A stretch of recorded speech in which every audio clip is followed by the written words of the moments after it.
protests. And of course, today we remember the events of September 11th, 2001.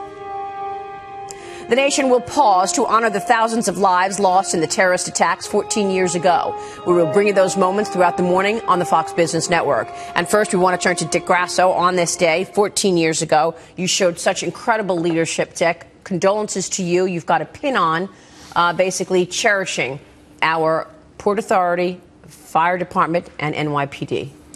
Good morning, Maria. This is, of course, the 14th anniversary, and we should all pause to honor those whom we lost, and particularly these incredible first responders. This pin signifies the 23 New York City police officers, the 343 New York City firefighters, and the 37 Port Authority police officers who ran into those buildings so that 25,000 people could come out. I was blessed.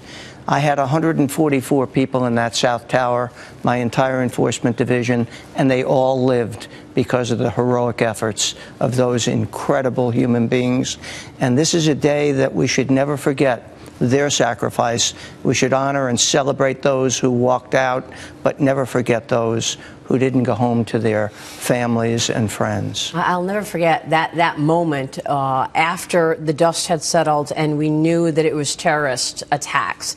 I came up to your office at the New York Stock Exchange. You had shut down. Obviously, the trading never started that day, and asked you, what now? And very calmly, you told or tried to direct people within the New York Stock Exchange of what to do, and of course the exchange opening the following Monday after that dreadful Tuesday. Well, that day we took our instructions, and I was in constant communication with an incredible human being, Rudy Giuliani, who really was the quarterback of the nation.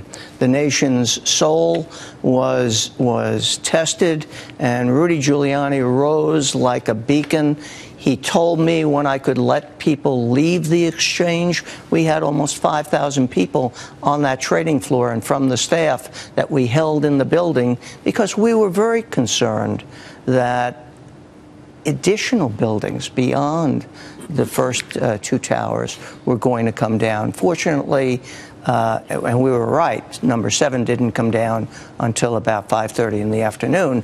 But by that time, Rudy, the then mayor, had given me the okay to send people home, and we sent them to the East River and then north from the East River.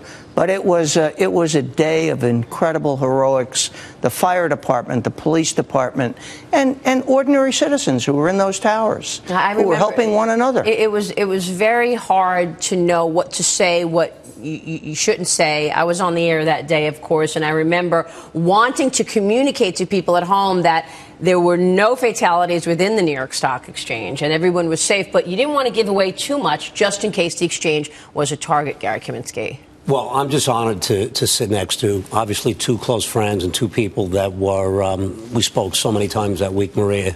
And, you know, Dick knows how I've stated many times. I mean, it wasn't just September 11th, but what he was able to put together on September the 17th. That was the most unbelievable thing. We talked about it earlier this week. I mean, that was a sign to the world when the New York Stock Exchange reopened that America was going to continue to be open for business. I also just would like to say on a personal note, I always like to mention my close friends and colleagues who we lost that day, Tim Grazioso, Marty Pont, and Morty Frank, and so I always remember those 3 specifically, obviously, in addition to everybody else on this day.